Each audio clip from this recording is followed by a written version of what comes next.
आज हम फिर हाजिर हैं क्लास 9th का chapter first chemistry matter in our surrounding part 2। Part one में हम लोगों ने मैटर किसे कहते हैं और मैटर के कितने स्टेट होते हैं उनके बारे में स्टडी किया था। I hope you all have understood. अगर आपने पिछला वीडियो नहीं देखा है तो चैनल को सब्सक्राइब करें और पीछे वाला वीडियो देख लें। आज हम लोग matter in our surrounding part 2 की शुरुआत करते हैं। तो चलिए, मैटर को हम लोग चेंज कर सकते हैं। मैटर की स्टेट को, matter can change it state from solid to liquid and from liquid to gas and vice versa. यानी मैटर का जो सॉलिड स्टेट है उसको हम लोग लिक्विड में चेंज कर सकते हैं और लिक्विड स्टेट को गैसियस में चेंज कर सकते हैं और वाइस वर्सा यानी गैस को फिर से लिक्विड में चेंज कर सकते हैं और लिक्विड को फिर से सॉलिड स्टेट में चेंज कर सकते हैं। जैसा कि यहाँ पर आप क्लियर देख रहे हैं कि सॉलिड को जब हम हीट करेंगे, गर्म करेंगे, तो हम जान रहे हैं कि सॉलिड के बीच में इंटरमोलिकुलर फोर्स जो है वो ज़्यादा होता है। तो जैसे हम हीट करेंगे वो फोर्स, इंटरमोलिकुलर फोर्स टूटने लगेगा और वो लिक्विड में कन्वर्ट हो जाएगा। लिक्विड को फिर हम हीट करेंगे तो वो गैस में कन्वर्ट हो जाएगा। गैस को हम ठंडा करेंगे तो फिर से लिक्विड में कन्वर्ट हो जाएगा और लिक्विड को ठंडा करेंगे तो सॉलिड में कन्वर्ट हो जाएगा। जैसे एक एग्जांपल हम लोग वाटर का लेते हैं तो वाटर का सॉलिड फॉर्म होता है आइस। आइस को जब हम हीट करते हैं तब ये बदल जाता है लिक्विड वाटर में, तब ये बदल जाता है लिक्विड वाटर में। और इस लिक्विड वाटर को जब हम हीट करते हैं तो ये वाटर वेपर में बदल जाता है। जब हम लिक्विड वाटर को हीट करते हैं तो ये वाटर वेपर में बदल जाता है। तो हमने देखा कि आइस को जब हम हीट करते हैं तो लिक्विड वाटर में बदल जाता है और लिक्विड वाटर को जब हम हीट करते हैं तो वाटर वेपर में बदल जाता है।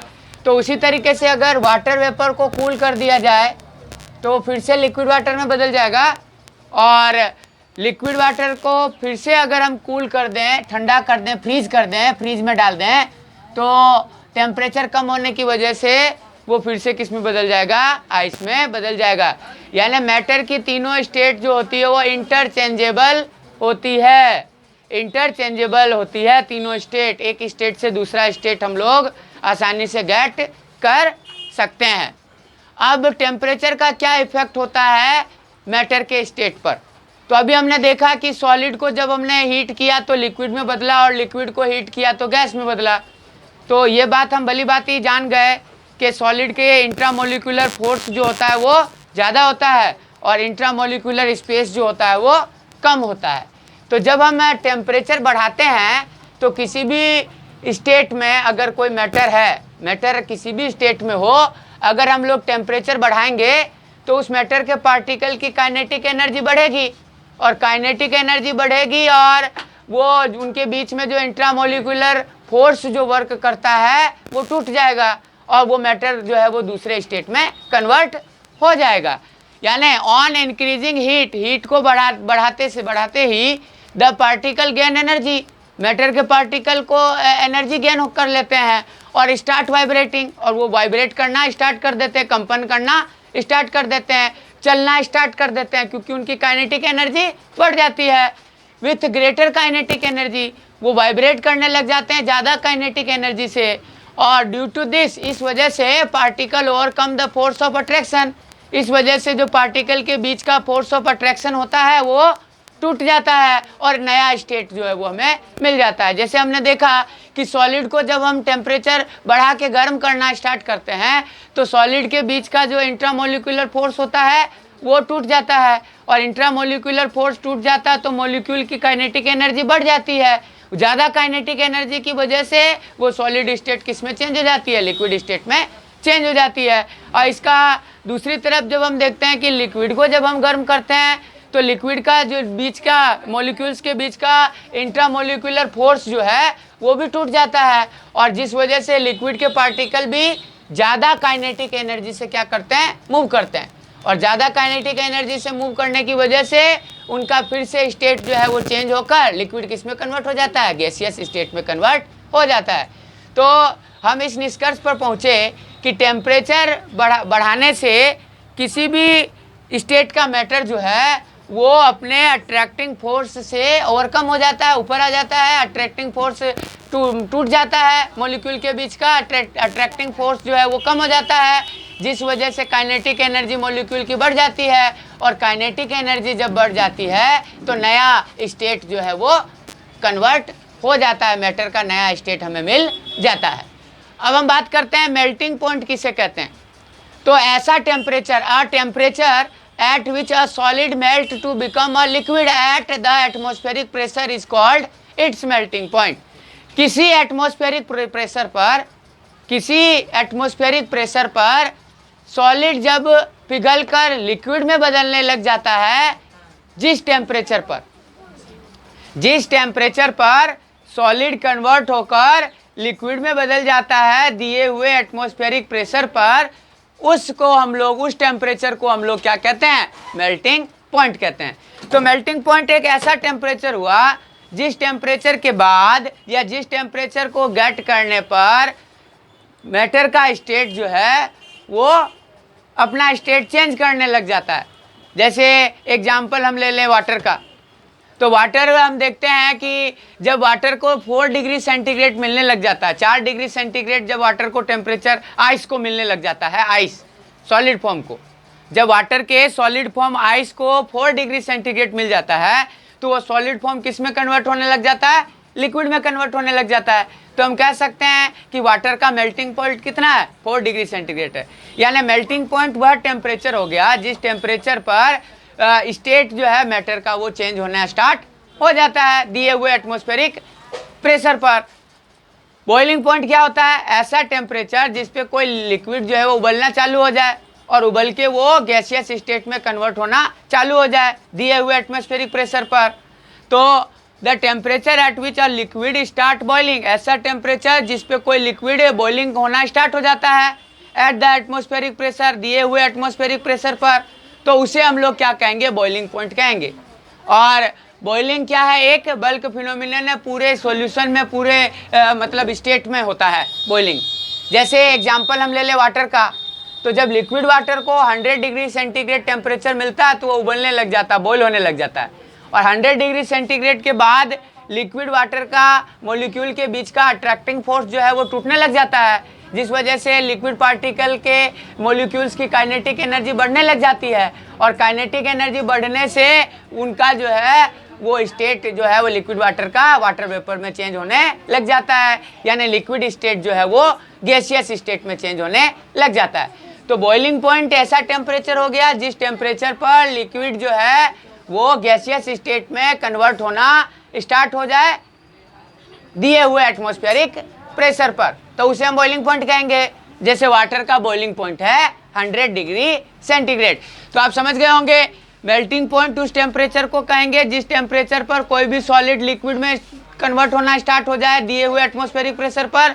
और में बॉइलिंग पॉइंट हम उस टेम्परेचर को कहेंगे जिस टेम्परेचर पर लिक्विड स्टेट जो है वो गैसियस स्टेट में कन्वर्ट होना स्टार्ट हो जाए दिए हुए एटमॉस्फेरिक प्रेशर पर।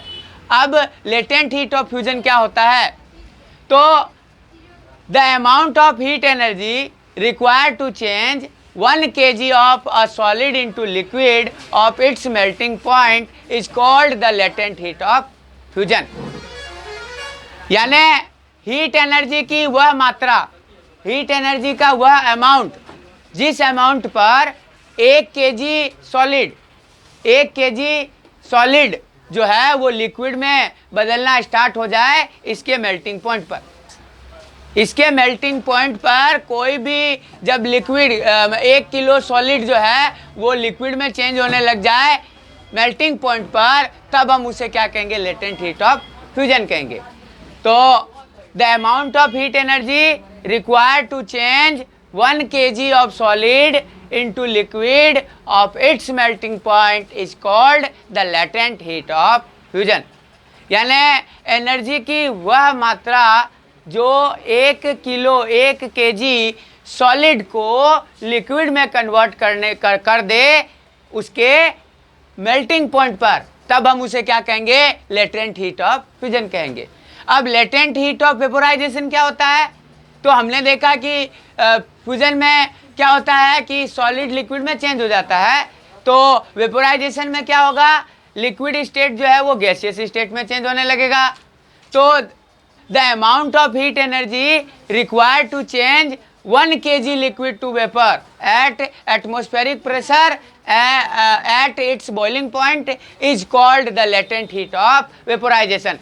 एनर्जी की वह मात्रा, एनर्जी की वह अमाउंट, जिस अमाउंट की ज़रूरत होती है 1 किलो लिक्विड को अपने स्टेट को चेंज कर कर वेपर स्टेट में, गैसियस स्टेट में बदलने के लिए दिए गए एटमॉस्फेरिक प्रेशर पर, उसके बॉइलिंग पॉइंट पर, यानी किसी भी लिक्विड का बॉइलिंग पॉइंट पर 1 किलो लिक्विड जो जब आपको पूरे गैसियस स्टेट में बदल जाएगी तो जितनी एनर्जी ज़रूरत होगी 1 किलो लिक्विड को उसके गैसियस स्टेट में बदलने के लिए उसके बॉइलिंग पॉइंट पर, तो उस टेम्परेचर को हम लोग क्या कहेंगे, उस हीट एनर्जी को हम लोग क्या कहेंगे, लेटेंट हीट ऑफ वेपोराइजेशन कहेंगे। तो लेटेंट हीट ऑफ वेपोराइजेशन क्या हो गया, 1 किलो लिक्विड को लेटेंट हीट ऑफ वेपोराइजेशन का मतलब हो गया कि हीट एनर्जी की वह अमाउंट जो 1 किलो लिक्विड को उसके गैसियस स्टेट में उसके बॉइलिंग पॉइंट पर दिए गए एटमॉस्फेरिक प्रेशर पर चेंज करने के लिए यूज हो, उस हीट को हम लोग क्या कहेंगे, लेटेंट हीट ऑफ वेपोराइजेशन कहेंगे। लेटेंट हीट ऑफ फ्यूजन और लेटेंट हीट ऑफ वेपोराइजेशन ये बहुत इंपॉर्टेंट है। Melting point, boiling point, latent heat of fusion और लेटेंट हीट ऑफ वेपोराइजेशन, इन चारों को आपको अच्छी तरीके से समझ में आना चाहिए। एक बार फिर देख लीजिए कि मेल्टिंग पॉइंट हम किसे कहेंगे, उस टेम्परेचर को कहेंगे जिस टेम्परेचर पर सॉलिड जो है वो लिक्विड में चेंज होना स्टार्ट हो जाएगा दिए हुए एटमॉस्फेरिक प्रेशर पर। बॉइलिंग पॉइंट हम उसे कहेंगे जब लिक्विड स्टेट गैसियस स्टेट में चेंज होना स्टार्ट हो जाए, जिस टेम्परेचर पर लिक्विड स्टेट गैसियस स्टेट में चेंज होना स्टार्ट हो जाए दिए हुए एटमॉस्फेरिक प्रेशर पर, तो उस टेम्परेचर को हम लोग कहेंगे बॉइलिंग पॉइंट। अब लेटेंट हीट ऑफ फ्यूजन किसे कहेंगे, वह हीट एनर्जी का अमाउंट, जिस हीट एनर्जी के अमाउंट को यूज करता है 1 किलो सॉलिड अपने स्टेट को चेंज करके लिक्विड स्टेट में बदलने के लिए उसके मेल्टिंग पॉइंट पर दिए हुए एटमॉस्फेरिक प्रेशर पर, तो उस हीट एनर्जी की अमाउंट को क्या कहते हैं, लेटेंट हीट ऑफ फ्यूजन कहते हैं। और जब हीट एनर्जी की अमाउंट रिक्वायर होती है 1 किलो लिक्विड को उसके गैसियस स्टेट में चेंज करने पर उसके बॉइलिंग पॉइंट पर दिए हुए एटमॉस्फेरिक प्रेशर पर, तब हम उस हीट एनर्जी के अमाउंट को कहते हैं लेटेंट हीट ऑफ वेपोराइजेशन। अब effect of change of pressure on the matter, matter के जब प्रेशर में हम लोग चेंज करते हैं तो उसके ऊपर क्या इफेक्ट होता है, क्या इफेक्ट होता है, उसके स्टेट पर क्या इफेक्ट होता है। तो हमने देखा कि टेम्परेचर जब हम चेंज कर रहे थे तो स्टेट में क्या हो गया, चेंजिंग हो रहा था। तो उसी तरीके से जब हम प्रेशर को भी चेंज करेंगे तब भी स्टेट में क्या होगा, चेंजिंग होगा। जैसे हमने देखा कि सॉलिड का जब टेम्परेचर हम बढ़ा रहे थे तो वो लिक्विड में चेंज हो गया, और लिक्विड का जब टेम्परेचर बढ़ा रहे थे तब वो गैसियस में स्टेट में चेंज हो गया। गैसियस स्टेट का टेम्परेचर जब हम कम कर रहे थे तो लिक्विड स्टेट में चेंज हो रहा था, और लिक्विड स्टेट का टेम्परेचर कम कर रहे थे तब वो सॉलिड स्टेट पर चेंज हो रहा था। तो उसी तरीके से प्रेशर का क्या इफेक्ट पड़ता है मैटर के स्टेट पर, तो ऑन अप्लाइंग प्रेशर को अप्लाई करके the particle of matter can be brought close together. जितना प्रेशर हम ज़्यादा लगाएंगे, तो जैसे टेम्परेचर का जस्ट अपोजिट हो गया, जितना टेम्परेचर हम ज़्यादा लगा रहे थे ना तो उसका मतलब स्टेट के पार्टिकल का इंट्रामोलिकुलर फोर्स जो है वो टूट रहा था, कम हो रहा था। यानी जैसे जैसे टेम्परेचर हम बढ़ा रहे थे तो attraction force between the particle क्या हो रहा था, कम हो रहा था। लेकिन जैसे जैसे हम प्रेशर बढ़ाएंगे तब attracting force between the particle बढ़ता जाएगा, यानी जस्ट अपोजिट हो गया टेम्परेचर का। टेम्परेचर बढ़ाते थे तो force of attraction between the particle of the matter क्या हो रहा था, कम हो रहा था ना। लेकिन प्रेशर को जब बढ़ाएंगे तो the force between the molecule of the matter क्या होता जाएगा, बढ़ता जाएगा। तो जब हम प्रेशर को बढ़ाएंगे तो जो मैटर के पार्टिकल्स हैं वो और पास में आने लगेंगे। तो पास में आने लगेंगे यानी उनके बीच का इंट्रामोलिकुलर फोर्स क्या होने लगेगा, बढ़ने लगेगा। तो प्रेशर जब हम बढ़ाएंगे तो इंट्रामोलिकुलर फोर्स बढ़ेगा, और जब वो इंट्रामोलिकुलर फोर्स बढ़ेगा तो क्लोज में आएंगे, पास में आएंगे, तो वो उनका भी स्टेट क्या होने लगेगी, चेंज होने लगेगी। यानी जब हम गैसियस स्टेट का टेम्परेचर बढ़ाते हैं, गैसियस स्टेट का प्रेशर जब हम बढ़ाते हैं तो गैस के पार्टिकल्स पास में आने लग जाते हैं और वो लिक्विड स्टेट में कन्वर्ट हो जाता है। और जब लिक्विड स्टेट का प्रेशर हम बढ़ाते हैं तो वो पार्टिकल जो है वो, तो जब हम प्रेशर बढ़ाते हैं तो क्या होगा, इंट्रामोलिकुलर फोर्स बढ़ेगा, क्योंकि पार्टिकल्स जो है मैटर के वो पास में आएंगे, और जब पार्टिकल मैटर के पास में आएंगे तो इंट्रामोलिकुलर फोर्स बढ़ेगा और स्टेट में क्या होने लगेगा, चेंजिंग होने लगेगा।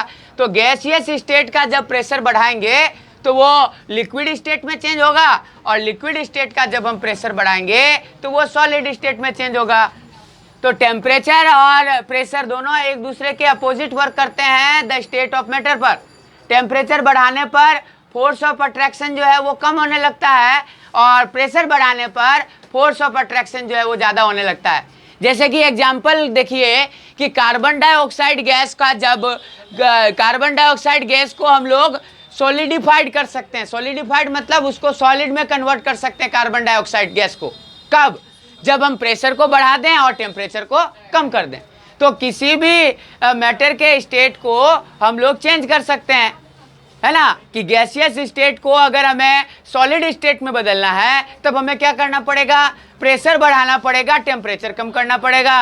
और ऑन दी अदर हैंड इसके अपोजिट, जब हमें सॉलिड स्टेट को गैसियस स्टेट में चेंज करना है तो प्रेशर को कम करना पड़ेगा, टेम्परेचर बढ़ाना पड़ेगा। यानी टेम्परेचर बढ़ाने से फोर्स ऑफ अट्रैक्शन क्या होने लगता है, कम होने लगता है, क्योंकि काइनेटिक एनर्जी बढ़ने लगती है, और प्रेशर बढ़ाने से फोर्स ऑफ अट्रैक्शन जो है वो ज़्यादा होने लगता है, क्योंकि काइनेटिक एनर्जी कम होने लगती है। तो अगर हमें स्टेट, अब तो ये तो हम भली बात ही जान गए कि मैटर की स्टेट को हम लोग इंटरचेंजेबल कर सकते हैं, यानी इंटरचेंजेबल होती है, यानी सॉलिड स्टेट को लिक्विड में बदल देंगे और लिक्विड स्टेट को गैस में बदल देंगे। तो जो टेम्परेचर चाहिए सॉलिड को लिक्विड में बदलने के लिए, उस टेम्परेचर का नाम हो जाता है मेल्टिंग पॉइंट, और जो टेम्परेचर लिक्विड को गैस में बदलने के लिए चाहिए वो उसका नाम हो जाता है बॉइलिंग पॉइंट, है ना। और 1 किलो सॉलिड को लिक्विड में चेंज करने के लिए जितना हीट एनर्जी का अमाउंट चाहिए उसे कहेंगे लेटेंट हीट ऑफ फ्यूजन, और जब 1 किलो लिक्विड को गैसियस स्टेट में बदलने के लिए जितना हीट का अमाउंट चाहिए उसे हम लोग कहेंगे latent heat of vaporisation. Temperature को बढ़ाने से फोर्स ऑफ अट्रैक्शन जो है वो कम होने लगता है, यानी सॉलिड को लिक्विड में बदलने के लिए हमें टेम्परेचर बढ़ाना पड़ेगा, और लिक्विड को गैस में बदलने के लिए भी हमें टेम्परेचर बढ़ाना पड़ेगा। लेकिन प्रेशर बढ़ाने से फोर्स ऑफ अट्रैक्शन जो है वो बढ़ने लगता है, यानी जब हमें गैसियस स्टेट को लिक्विड स्टेट में बदलना है तो हमें प्रेशर बढ़ाना पड़ेगा, और लिक्विड स्टेट को सॉलिड स्टेट में बदलना है तब भी हमें प्रेशर बढ़ाना पड़ेगा। तो कहने का मतलब ये है कि सॉलिड स्टेट से गैसियस स्टेट में कन्वर्ट करने के लिए हमें टेम्परेचर बढ़ाना पड़ेगा, प्रेशर को कम करना पड़ेगा। और इसके विपरीत, इसके अपोजिट, गैसियस स्टेट को सॉलिड स्टेट में कन्वर्ट करने के लिए हमें प्रेशर बढ़ाना पड़ेगा और टेम्परेचर कम करना पड़ेगा।